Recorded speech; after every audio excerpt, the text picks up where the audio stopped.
ça y est, aujourd'hui, on va parler sérieux.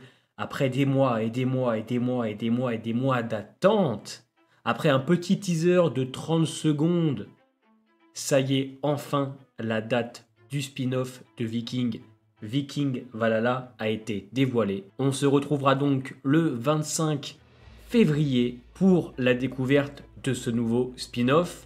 Je ferai bien évidemment des réactions à tous les épisodes. J'attends aussi le trailer et non le teaser pour vous faire une petite réaction et vous donner mon avis. On a eu quelques photos promo qu'on va regarder ensemble. On va parler un petit peu des personnages parce que je me suis renseigné et j'ai donc trouvé quelques informations intéressantes. Alors, pour ceux qui découvrent qu'il y avait un spin-off de prévu, sachez que ça va se dérouler 100 ans après et qu'on va retrouver des personnages, certains qui seront en quête de pouvoir, d'autres qui seront là pour rendre à Kattegat sa gloire passée, puisque d'après ce qu'on sait, il se pourrait maintenant que Kattegat soit occupé par les chrétiens. On va suivre plein de nouveaux personnages, il y aura Leif, Erikson, Guillaume le Conquérant, enfin il y aura beaucoup de monde, beaucoup de monde.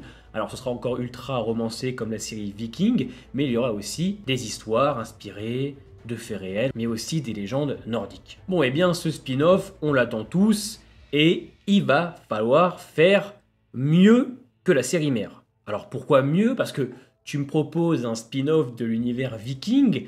À mon sens, Viking est quand même une des meilleures séries de ces 10 dernières années, même si j'ai pas été un grand fan de la 6 et de la 5B qui était quand même un petit peu en dessous des autres.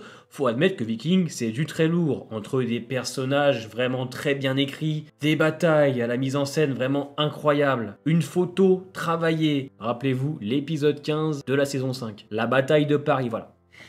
Ce spin-off va devoir faire soit mieux, soit être dans la même lignée.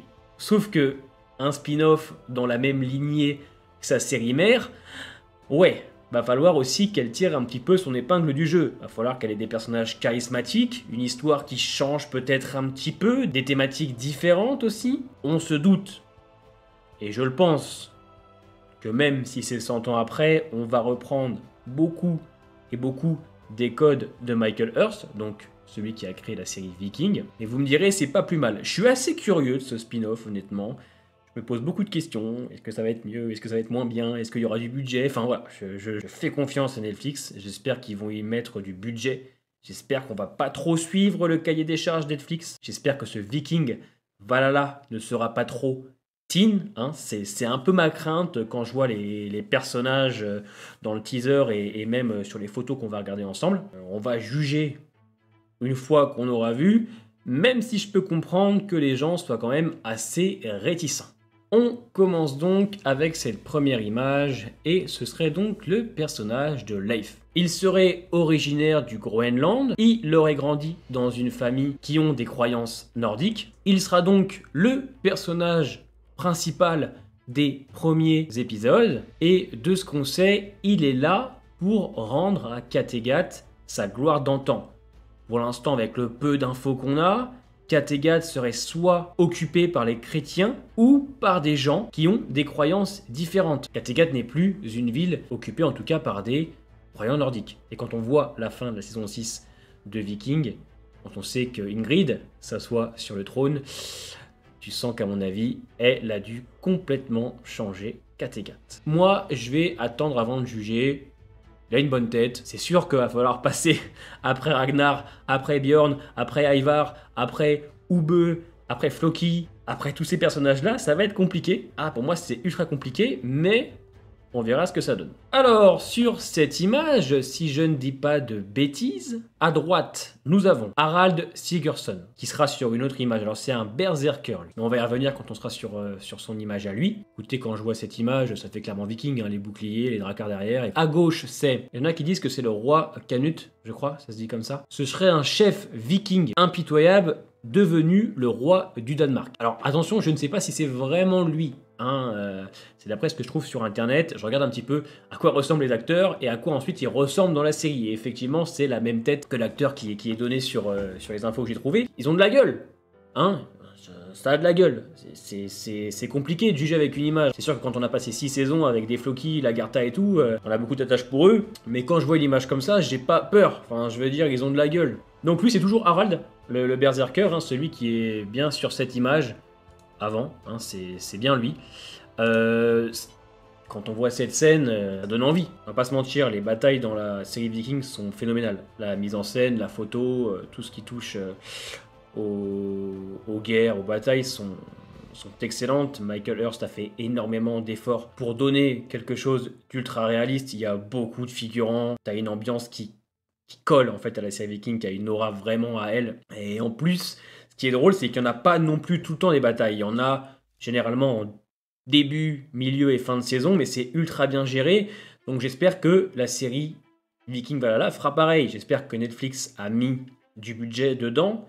J'espère qu'on va garder cette aura, j'espère qu'on va garder ce style de bataille, et pourquoi pas peut-être en trouver des nouvelles, parce que c'était vraiment excellent dans la série mère.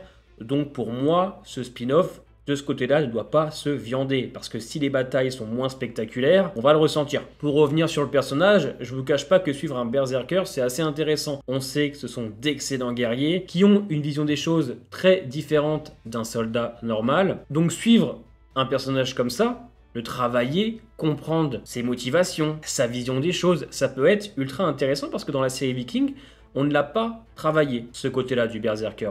On en voit, on en parle, mais ça s'arrête là. Pour moi, ça pourrait rajouter une petite nouveauté.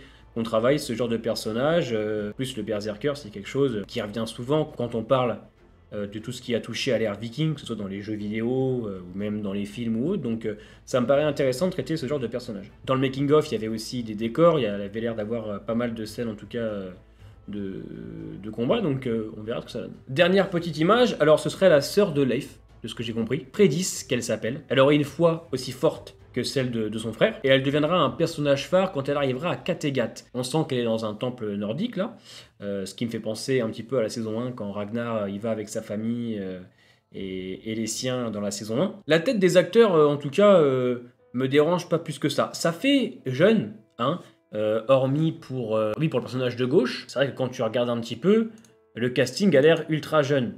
Et quand on sait que Netflix aime beaucoup les teen shows, j'espère qu'on va pas trop partir sur une série pour ados.